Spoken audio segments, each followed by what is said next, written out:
Hey guys, welcome back. Today is day 52 and we're going to continue to learn about the properties of exponents. So today we're going to learn about the quotient of powers property. When you have the same base, you want to subtract the exponents. So let's write the word subtract in here and how that works. Our example, if we have 4 to the 5th divided by 4 to the 3rd, we subtract, it's going to be 5 minus 3. So this would be 4 squared, which is going to be 16. All right, so this also works. You can think about canceling out. If we canceled out 3 4s, we would have 4 squared left, and that would be 16. If we have variables, in the second example, our base is a, we would just take m minus n. And it's really important you start at the numerator and then you subtract the denominator, okay? So in the example number 1, we have 2 to the 10th divided by 2 to the 4th. That would be 2 to the 6th. And then we evaluate 2 to the 6th and we get 64. Okay, our base in number 2 is negative 3. We're going to subtract 7 minus 3 and we're going to get 4. And then when we evaluate negative 3 to the 4th power, we're going to get 81. Okay, with number 3, we've got some multiplication going on in the numerator, so we're going to use the property of multiplication that we learned last class, the same base. The rule is we add. 4 plus 2 is 6, and that's going to be divided by 5 to the 3rd. We then subtract the exponents and we get 5 to the 3rd, which is 125. Okay, number 4 looks kind of strange, but we're just multiplying these fractions. You can always put this over 1 if it helps and go straight across. This would be x to the 6th divided by x to the 4th. Our base is x, so 6 minus 4 is 2. X squared would be the solution. Okay, number 5. We've got 6 to the 2nd power, because 11 minus 9 is 2. We would get 36. Okay, number 6, we would have negative 4 as our base, and 9 minus 7 is 2, so 16 would be our answer. Again, be really careful that if you're using Desmos or any calculator to calculate your exponent, you put that negative in parentheses. All right, number 7, 9 to the 5th times 9 to the 3rd is 9 to the 8th. We're then dividing by 9 to the 6th. We subtract, we get 9 squared, and that would be 81. Okay, I'm going to multiply these straight across, so this is going to be y to the 8th divided by y to the 5th. So we subtract and we get y to the 3rd. Okay, so number 9. Number 9, we have a coefficient of 2 in the numerator. The denominator just has a 1. So don't forget, when you have numbers, you're still dividing. Okay, 2 divided by 1 is just 2. X to the 5th divided by x to the 3rd would be x squared, because we would take 5 minus the 3. So we get 2x squared. Okay, so moving on, we're going to talk about the power of a quotient property. Okay, so this is like when you have a fraction and you're raising that to a power. You want to think of repeated multiplication. If we look at our example, we're taking 2 to the 5th, we multiply it by itself 3 times. It's really the same as taking 2 to the 3rd divided by 5 to the 3rd. And if we evaluate that out, we're going to get 8 over 125. Okay, so you take the exponent that's on the outside of the parentheses and you take the numerator and raise it to that power, and you do the same thing with the denominator. Okay, where the mistakes are usually made is with the denominator. A lot of people forget about the denominator, so we'll be doing a lot of the examples. So to find a power of a quotient, we need to find the power of each. Okay, I'm not going to say number, it's really numerator and denominator. And num and denom. Okay, so you're taking the power of both the numerator and the denominator.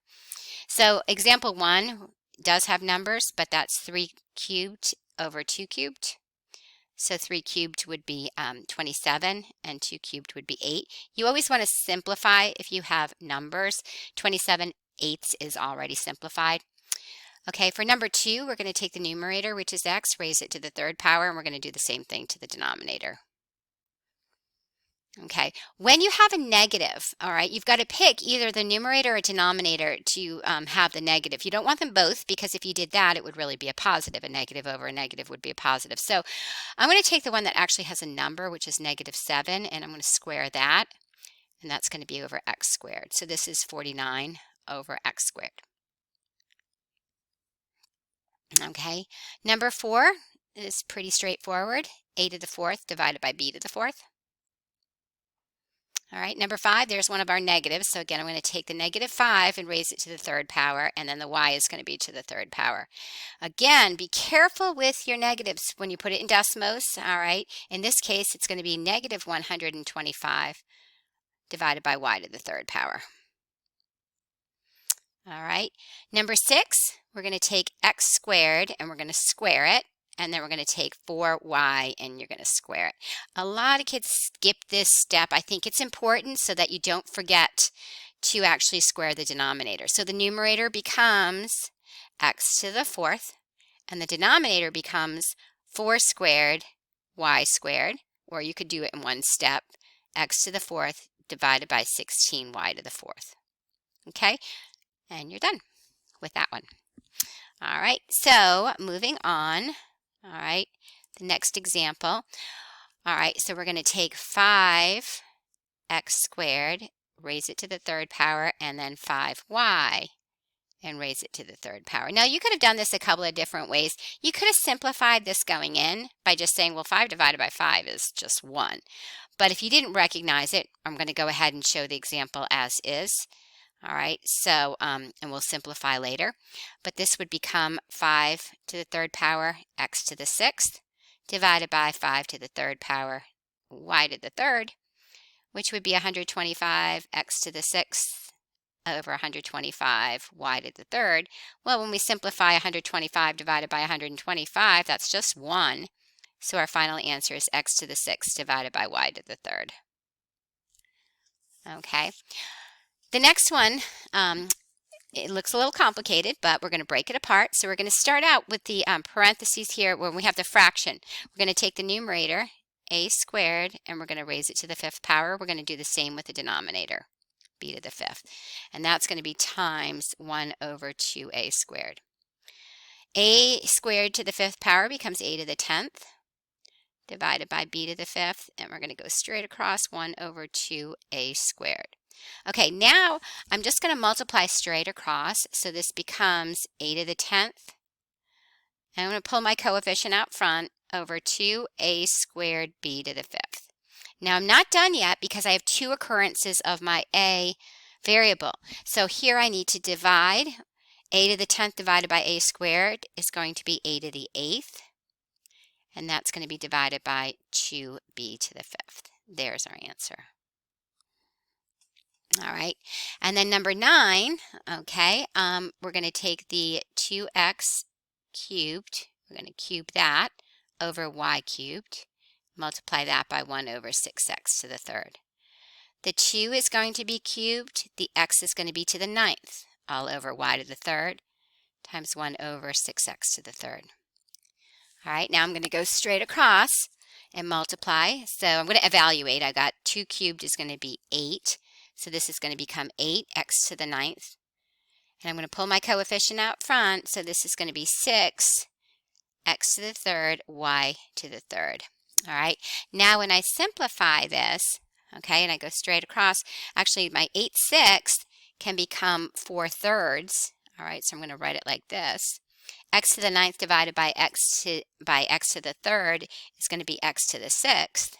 And my y to the third stays down on the denominator. Okay, there's our final answer. All right, so you might want to pause the video right now and try the next practice problems on your own, and then come back and see how you did. But I'm going to continue the video here. It's going to go kind of fast. So this would be 6 minus 2 is 4. 5 to the fourth would be 625. This one would be negative 3 to the third, and that's going to be a negative 27. Okay, this one, notice the negative is out front, so this is going to be a negative, and 3 is going to be to the fourth power, because 7 minus 3 is 4.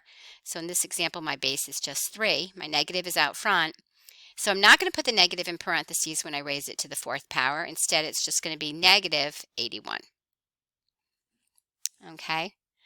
Number 4, I've got negative 5, and I'm going to square that over 4 squared. So this becomes positive 25 divided by 16. Can't be simplified any further. All right, number 5, my base here, I'm going to go ahead and multiply the numerator. When I do that, I get 2. 7 plus 5 is 12, divided by 2 to the 10th. My base is 2. I have a common base. I'm dividing, so I'm going to subtract. I end up with 2 squared, which is 4. All right, so number 6, I'm going to take 1 to the 4th power and 2 to the 4th power. 1 to the 4th power is 1. 2 to the 4th power is going to be 16. So I'm done there. Okay, moving on, number 7. So this is going to become 1 to the 4th all over 3 to the 4th times 3 to the 5th, and I'll put that over 1. We go straight across. Well, 1 to the 4th is just 1, so we end up with 3 to the 5th divided by 3 to the 4th. We have the same base. 5 minus 4 is 1. 3 to the 1 is just 3. Number 8, I'm going to go straight across. So z to the 8th divided by z to the 7th. I subtract 8 minus 7, and I get z to the 1st, which is just equal to z.